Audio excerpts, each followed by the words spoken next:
Duduk Bapak Ibu Saudara semuanya, selamat pagi, selamat datang di rumah Tuhan pada pagi hari ini untuk kita belajar kebenaran firman Tuhan. Pada pagi hari ini kita akan melanjutkan di bahasan minggu lalu. Kalau saudara ingat, kita melihat tentang khotbah di bukit. Kita lihat bahwa Yesus menyampaikan suatu standar yang baru ya. Melalui khotbah di bukit, Yesus menyampaikan sebuah cara hidup atau budaya kehidupan yang baru.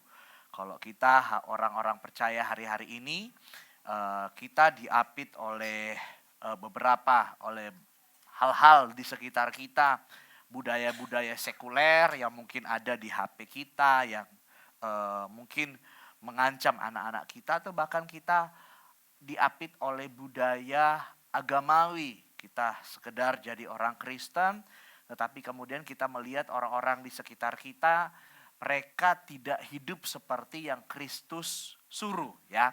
Nah, akhirnya membuat beberapa orang hari-hari ini menjadi antipati, menjadi muak dengan gereja, apalagi untuk menjadi anggota gereja atau mulai melayani ya, Saudara ya. Tetapi dari khotbah di bukit kita bisa melihat bahwa Yesus menyampaikan, Yesus menunjukkan, Yesus mengajarkan cara hidup yang baru.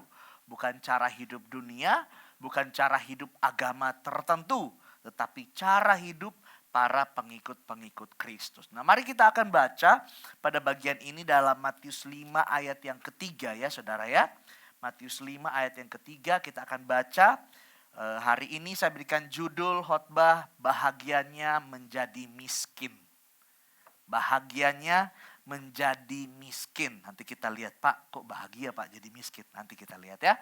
Matius 5 ayat 3. Baca sama-sama, 1, 2, 3.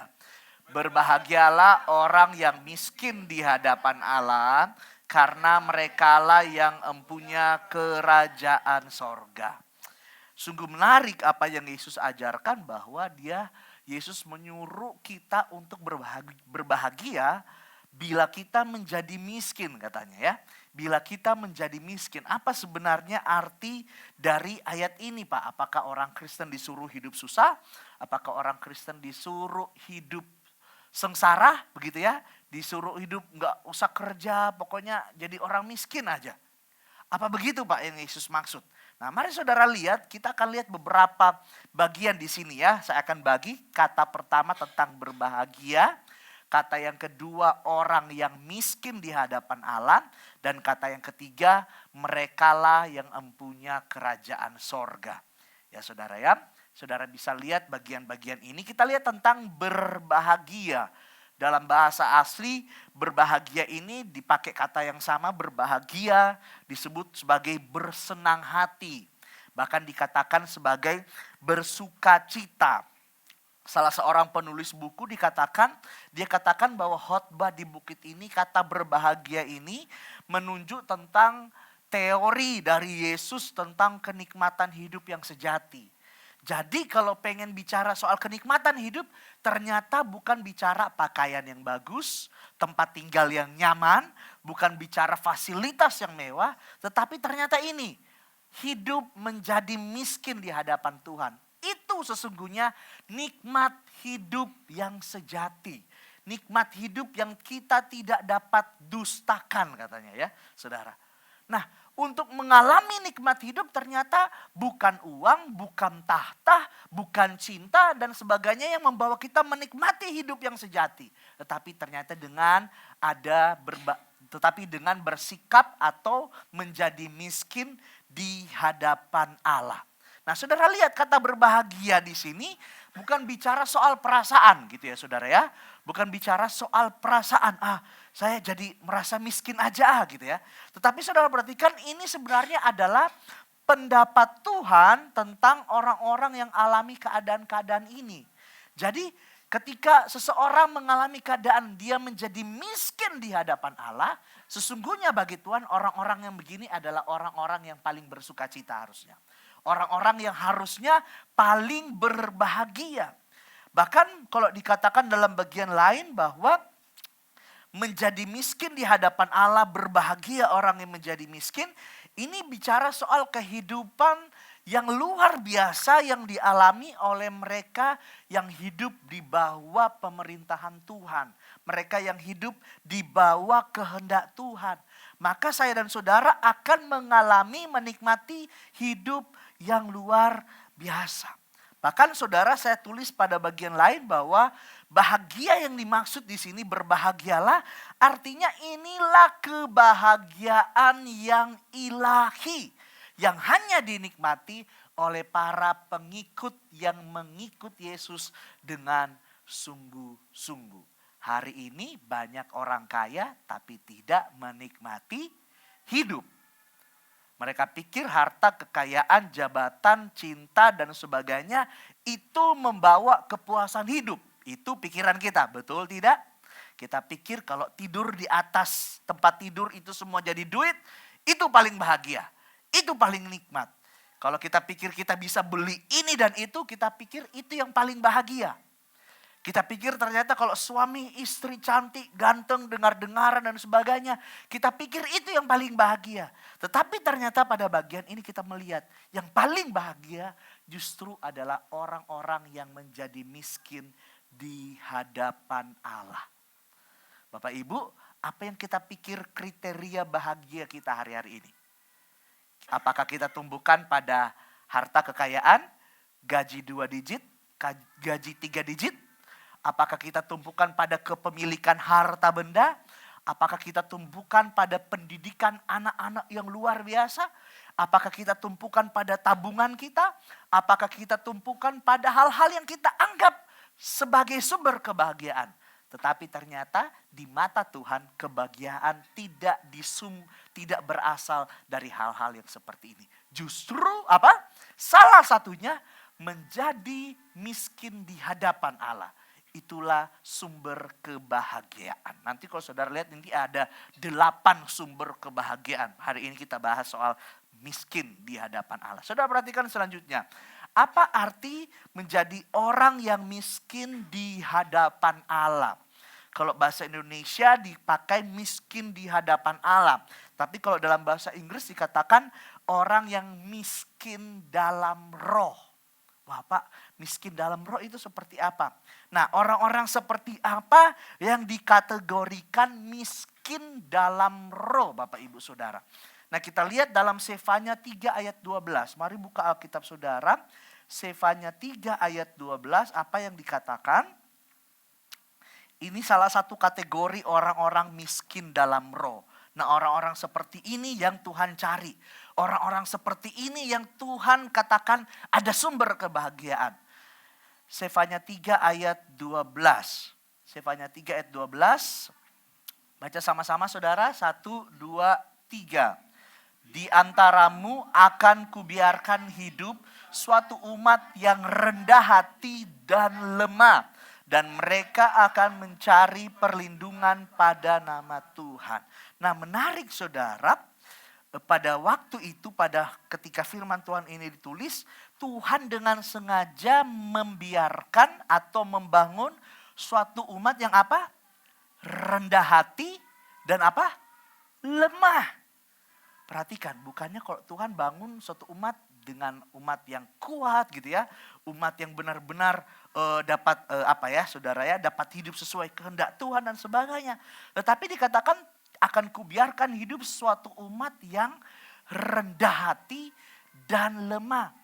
Tuhan sengaja bangun, Tuhan sengaja sisakan umat-umat yang rendah hati dan umat-umat yang lemah. Biasanya manusia kalau punya kekuatan, punya hal yang dia andalkan, maka jarang untuk cari Tuhan. Berapa banyak dari kita begitu? Kalau semuanya aman, boro-boro ingat Tuhan. Kita pun ke ibadah paling itu hanya setor muka. Kita hanya akan ingat Tuhan, bergantung sama Tuhan ketika semuanya tidak bisa lagi kita andalkan. Betul saudara? Ketika semuanya aman, wah kita sepertinya jadi malas berdoa, tidak punya semangat beribadah, kita datang ke ibadah hanya sekedar setor muka dan sebagainya. Tapi di sini kita perhatikan bahwa orang yang miskin dalam roh, miskin di hadapan Tuhan adalah orang-orang yang punya kerendahan hati. Orang-orang yang menyadari mereka punya kelemahan, Bapak Ibu Saudara. Lanjut, Mazmur 34 ayat 7 kita lihat ya, ada beberapa ayat yang dikategorikan sebagai orang yang miskin di hadapan Allah. Mazmur 34 ayat 7. Mazmur 34 ayat 7 sudah dapat?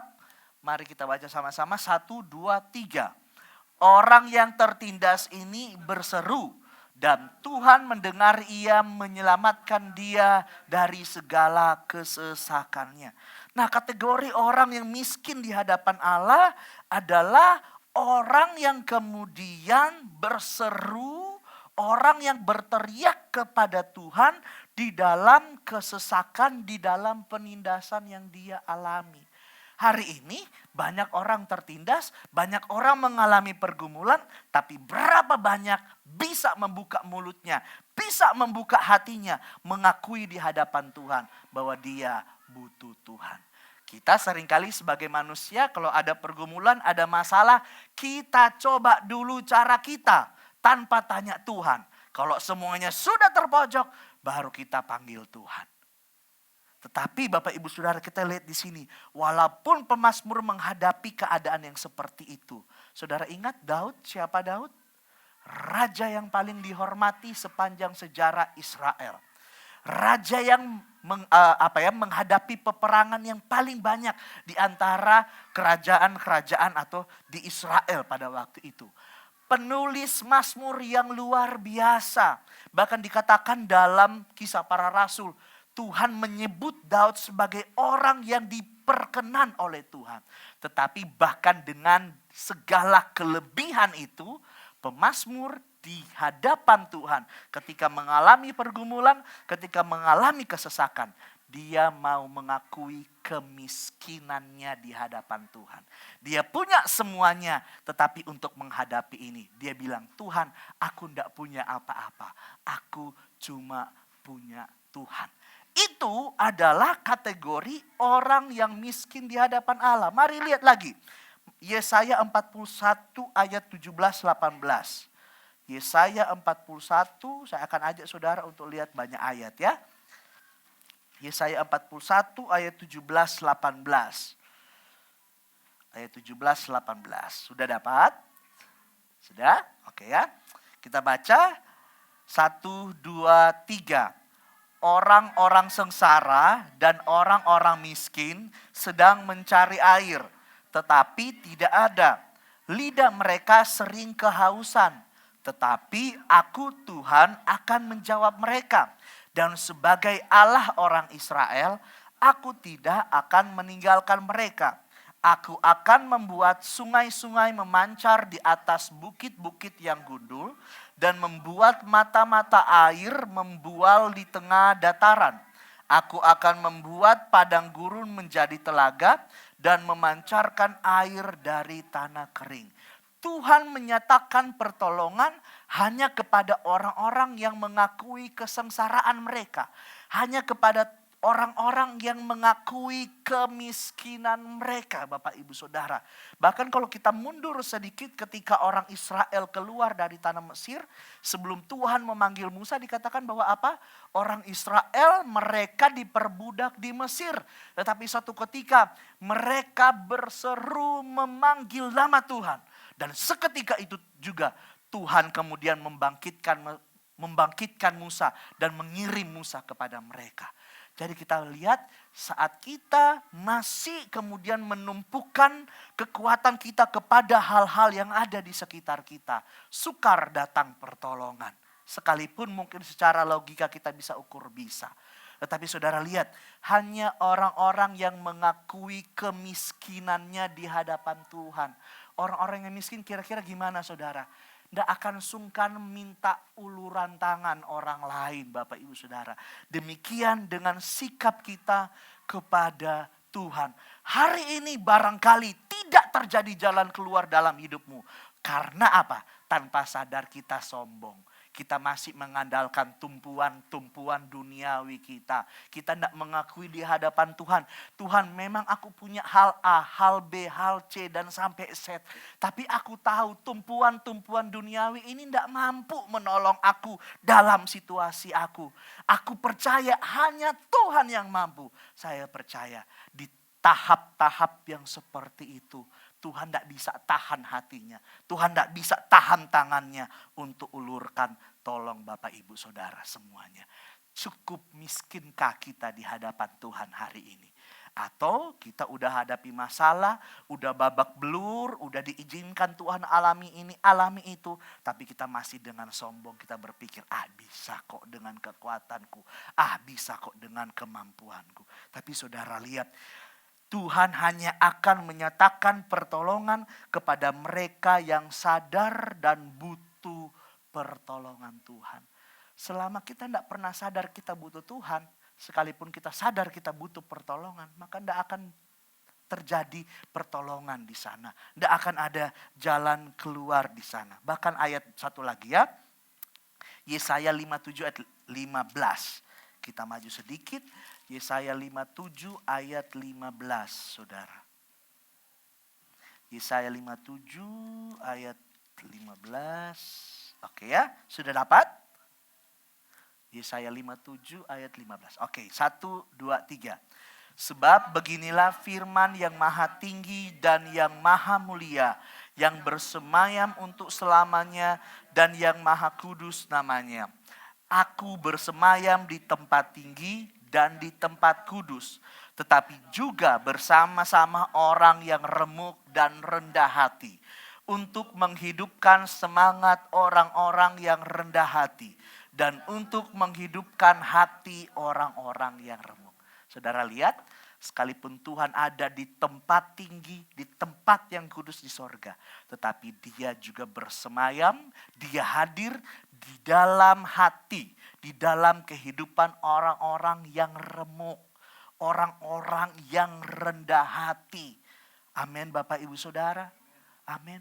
Selama kita tidak pernah mengakui kekosongan kita, kemiskinan kita, kerusakan kita, kebutuhan kita kepada Tuhan, maka sukar bagi Tuhan untuk kemudian menyatakan pertolongan. Karena Tuhan yang saya dan saudara sembah bukanlah Tuhan yang suka memaksa.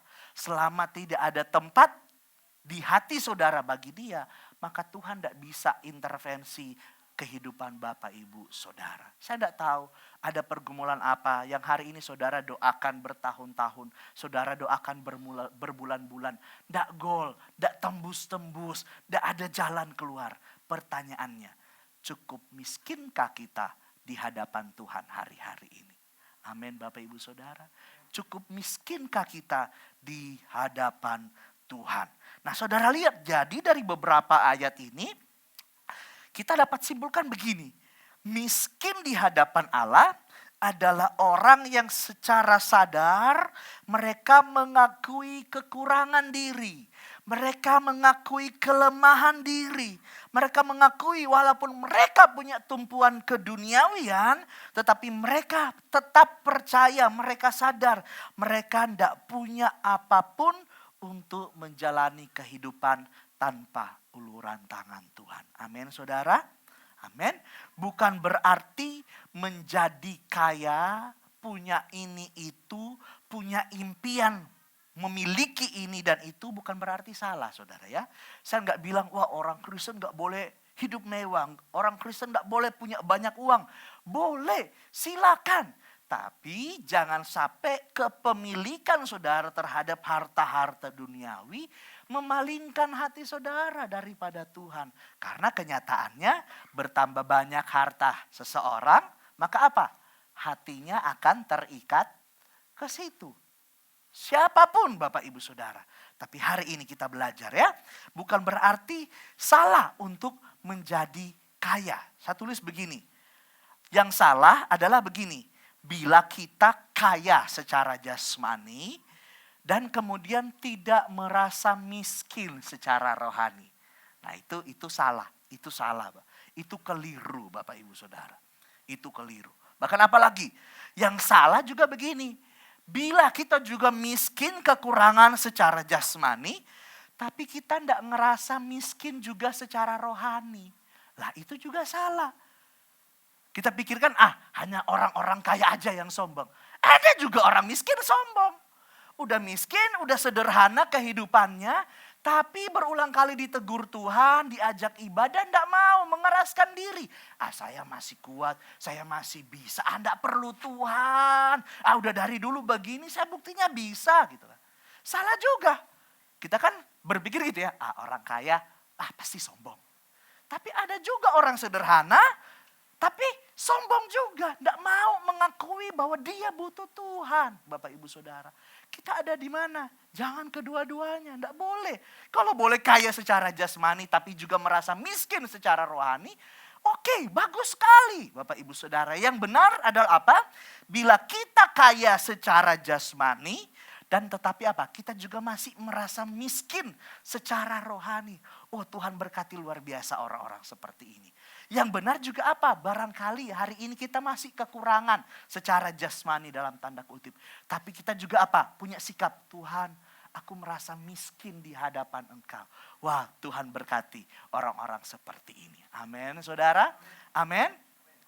Orang yang miskin di hadapan Allah adalah orang yang tidak menganggap saya pakai bahasa performa agamawi, penampilan agamawi ya begitu ya saudara ya. Atau kekayaan materinya itu cukup untuk membuat Tuhan terkesima. Seringkali kan kita gitu, Tuhan gak bolos loh setahun 52 kali. Tanpa sadar kita menjadi sombong secara rohani. Kita pikir dengan ketaatan keagamaan kita pikir Tuhan hormat pada orang-orang seperti ini. Ternyata enggak. Atau kita pikir kita punya kekayaan materi, tak sumbang buat tempat ibadah, tak sumbang buat gereja dan sebagainya. Dan kita pikir Tuhan terkesima dengan itu semua. Ternyata tidak. Dikatakan tadi dalam Yesaya, Tuhan bersemayam di tempat tinggi, tetapi Dia hanya akan bersemayam di dalam kehidupan orang-orang yang mengakui kemiskinannya di hadapan Tuhan. Amin. Silakan saudara kerja, tabung, silakan punya impian, punya ini, punya itu. Tapi jangan sampai kehidupan saudara tumpukan semuanya kepada hal-hal yang seperti itu. Semua itu hal-hal yang semu. Saudara mati, udah diwariskan kepada anak-anak. Saudara tidak bawa sampai di kuburan. Saya ingat di Afrika. Terkenal kok saudara, ada di Facebook, Instagram. Jadi ada seorang kartel narkoba gitu ya. Dia meninggal. Tapi di petinya dipakein emas gitu ya saudara. Emas, duit ditaruh segepok. Saya tunggu-tunggu cari videonya, dia bangkit, gak bangkit saudara ya. Saya pikir barangkali bangkit gitu ya. Duit kan gitu ya, barangkali bisa mengalahkan maut. Ternyata tidak saudara. Yang kita capek-capek urusin 70-80 tahun ternyata gak ada faedahnya ketika kita mati.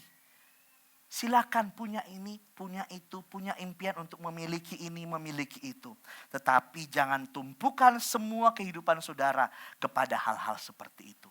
Mari tiap hari sadari, Tuhan sekalipun aku punya ini, aku punya itu. Tapi aku masih kurang kalau bukan Tuhan. Kalau Tuhan tidak tuntun langkahku, kalau Tuhan tidak pimpin keluargaku, kalau Tuhan tidak tuntun pekerjaanku. Ada amin saudara? Ada amin? Cukup miskinkah kita di hadapan Tuhan? Cukup miskinkah kita di hadapan Tuhan? Nah, untuk melihat bagian ini saya pengen saudara melihat contoh ya. Contoh dalam Lukas 16, saudara bisa lihat ya. Lukas 16. Oke, ayatnya agak panjang ya saudara, enggak apa-apa. Lukas 16 ayat 19 sampai 31. Kita gantian ya. Jarang toh ibadah baca banyak ayat ya saudara ya. Puji Tuhan. Oke. Lukas 16 ayat 19 sampai 31. Saya ayat 19, saudara ganti-gantian ya. Itu dikatakan perikopnya orang kaya dan Lazarus yang miskin. Saudara lihat ya, ayat 19. Ada seorang kaya yang selalu berpakaian jubah ungu dan kain halus dan setiap hari ia bersukaria dalam kemewahan. Silakan.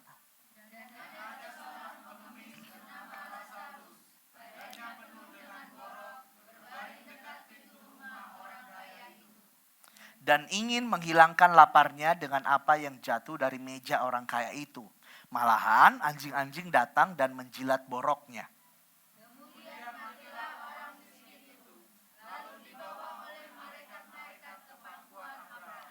Orang kaya itu juga mati, lalu dikubur, dan sementara ia menderita sengsara di alam maut, ia memandang ke atas dan dari jauh dilihatnya Abraham dan Lazarus duduk di pangkuannya.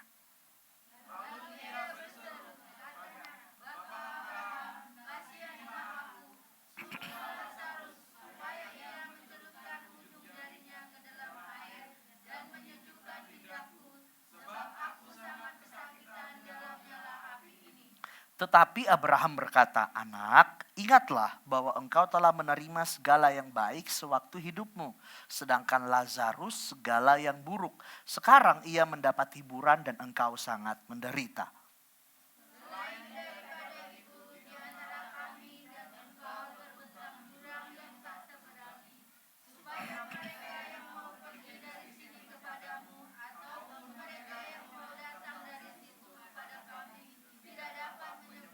Kata orang itu, "Kalau demikian, aku minta kepadamu Bapa, supaya engkau menyuruh dia ke rumah ayahku.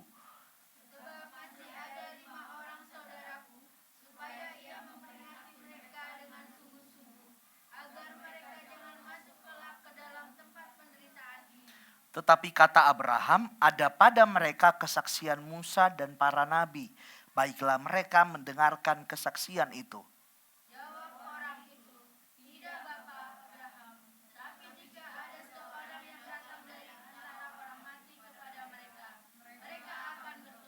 Kata Abraham kepadanya, "Jika mereka tidak mendengarkan kesaksian Musa dan para nabi, mereka tidak juga akan mau diyakinkan sekalipun oleh seorang yang bangkit dari antara orang mati."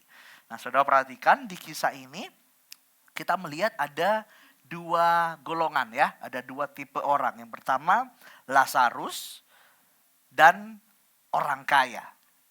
Dipakai katanya Lazarus ini orang yang miskin. Ya orang kaya pasti orang kaya karena sebutannya orang kaya ya, bapak orang kaya.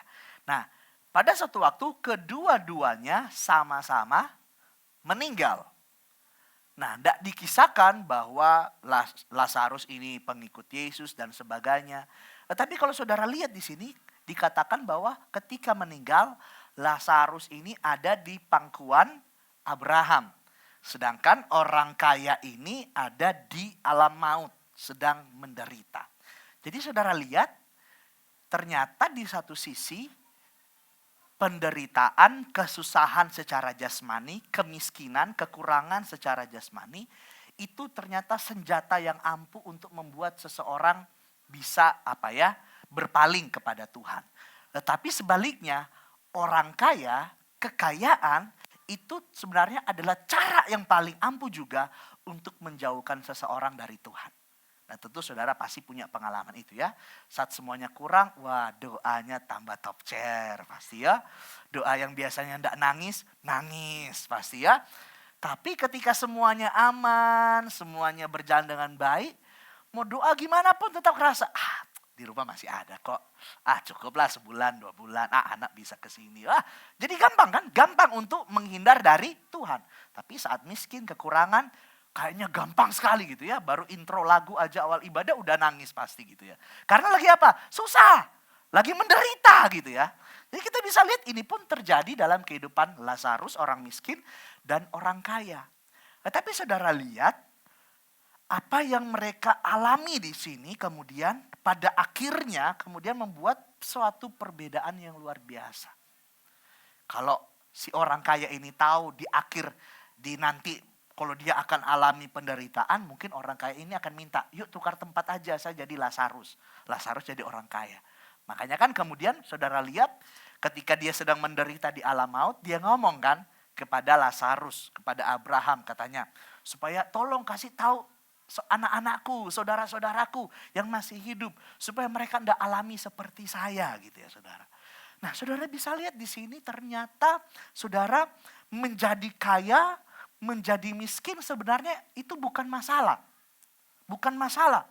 Tetapi apa yang kita lakukan saat kita kaya secara jasmani dan saat kita miskin secara jasmani. Apa yang kita lakukan Bapak Ibu Saudara. Miskin atau kaya secara jasmani kan itu cuman keadaan. Tapi apa respon saya dan saudara? Ketika Tuhan berkati, apakah kita tetap bertindak, berperilaku, mempunyai sikap untuk apa? Miskin di hadapan Allah. Atau apa saat kita kaya dan kita pikir, Tuhan tidak perlu, tidak butuh. Nanti aja kalau udah sakit, udah stroke, udah mau bau tanah, baru butuh Tuhan biasa. Gitu ya saudara. Tapi saat miskin, Bapak Ibu Saudara, itu sebenarnya Tuhan sedang melatih kita saat kekurangan, saat menderita. Tuhan pengen kita menyadari bahwa apa? Tidak ada yang kita miliki selain siapa? Tuhan Bapak Ibu Saudara. Kita lihat, orang yang kaya secara jasmani akan cenderung lebih apa? Mengandalkan kekuatannya sendiri Bapak Ibu Saudara. Orang yang miskin, mereka akan apa? Cenderung mencari Tuhan Bapak Ibu Saudara. Akan coba temukan Tuhan di dalam penderitaan yang mereka sedang alami. Tapi begini, lebih berbahaya lagi bila begini. Lebih berbahaya bila ada orang miskin menderita tapi enggan cari Tuhan. Nah kita yang mana Bapak Ibu Saudara? Lagi diberkati tidak mau cari Tuhan. Lagi susah menderita tidak mau cari Tuhan. Yang mana kita Bapak Ibu Saudara? Hari ini mari saya mendorong Bapak Ibu Saudara. Terlepas keadaan kita hari ini. Mari kita memiliki sikap ini untuk kita selalu miskin di hadapan Tuhan. Miskin di hadapan Tuhan kita mengakui kelemahan kita. Kita mengakui kekurangan kita. Kita mengakui kebutuhan kita terhadap pribadinya Bapak Ibu Saudara. Ini yang paling penting. Ini yang harus kita lakukan di dalam tahun-tahun kehidupan kita. Jangan tunggu dulu sakit keras. Jangan tunggu dulu stroke, tidak bisa apa-apa. Jangan tunggu dulu keluarga hancur.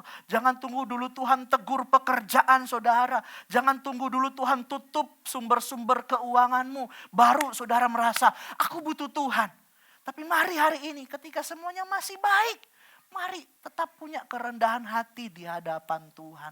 Tuhan mau buka jalan. Tuhan mau berkati saudara. Karena apa? Nikmat hidup yang paling luar biasa. Ketika kita menyatakan diri kita tidak punya apa-apa. Kita yang paling kita butuhkan hanya Tuhan semata-mata. Oh itu paling penting, itu paling luar biasa. Itu momen-momen yang paling bahagia. Ada amin saudara? Ada amin? Berapa banyak orang kaya punya segala sesuatu tapi rumah besar-besar tinggal sendirian. Berantem sama anak, berantem sama istri. Tempat tidur tidak nyaman, minum pil untuk bisa tidur dan sebagainya. Tidak tenang menjalani kehidupan dan sebagainya. Untuk apa kekayaan? Untuk apa menjadi kaya? Kalau kemudian kita hanya menikmati hal-hal yang seperti itu. Tetapi Tuhan menawarkan sebuah kehidupan yang jauh lebih baik. Ada amin saudara? Kehidupan yang jauh lebih baik. Bukan berarti sekali lagi, oh orang Kristen anti jadi kaya. Oh orang Kristen anti punya ini, anti punya itu. Enggak. Silakan saudara punya target buat kehidupan saudara. Silakan. Tapi terus andalkan Tuhan. Amin. Terus andalkan Tuhan. Saya akhiri dengan bagian yang terakhir. Bagaimana membangun sikap ini ya, membangun watak ini. Miskin secara rohani. Saudara lihat di ayat terakhir, kita lihat dalam Yakobus 4. Saya akan akhiri dengan bagian ini ya. Yakobus 4 ayat 7 sampai 10. Yakobus 4 ayat 7 sampai 10. Oke, saya baca buat saudara ya. Yakobus 4 ayat 7 sampai 10.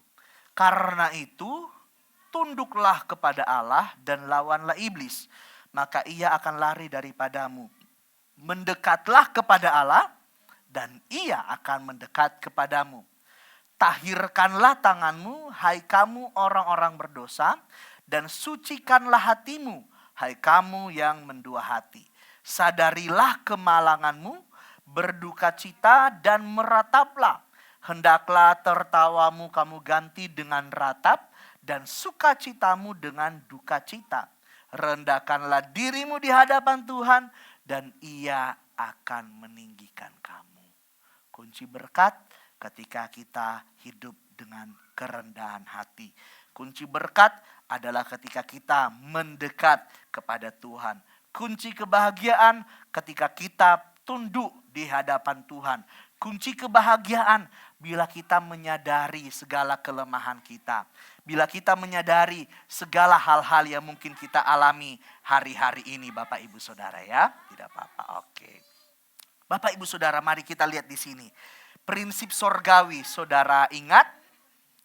Prinsip sorgawi, saudara ingat bahwa air hanya mengalir atau hanya akan terkumpul ke tempat yang rendah. Betul saudara? Ya, air hanya akan tergenang di mana ada tempat yang rendah. Saudara rindu hal-hal sorgawi mengalir dalam hidup saudara, hati saudara, keluarga saudara, anak-anak saudara, hubungan suami istri saudara. Rendahkan diri. Mari menjadi miskin di hadapan Tuhan. Maka saya percaya dari sorga tidak tahan berkat-berkat itu. Amin saudara.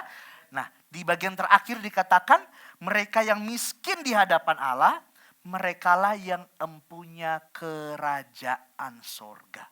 Saat seseorang masih memiliki sesuatu, mengandalkan sesuatu yang bisa diandalkan, maka sukar bagi sorga untuk memberi kepada saya dan saudara. Kita memiliki sorga, kita akan memiliki sorga dan segala fasilitasnya hanya bila kita mengakui bahwa kita tidak mengandalkan, tidak memiliki apapun di bumi. Saudara hanya bisa menikmati sorga apabila saudara melepaskan semua yang ada di bumi. Bukan berarti tidak boleh punya ini, tidak boleh punya itu. Silakan, tapi jangan tumpukan semua hidup saudara kepada hal-hal yang seperti itu. Ada amin? Ada amin? Kita hanya akan memiliki sorga bila kita melepaskan segala tumpuan keduniawian kita. Ada amin? Puji Tuhan ya, mari kita datang kepada Tuhan pada pagi hari ini. Kita angkat pujian Yesus kau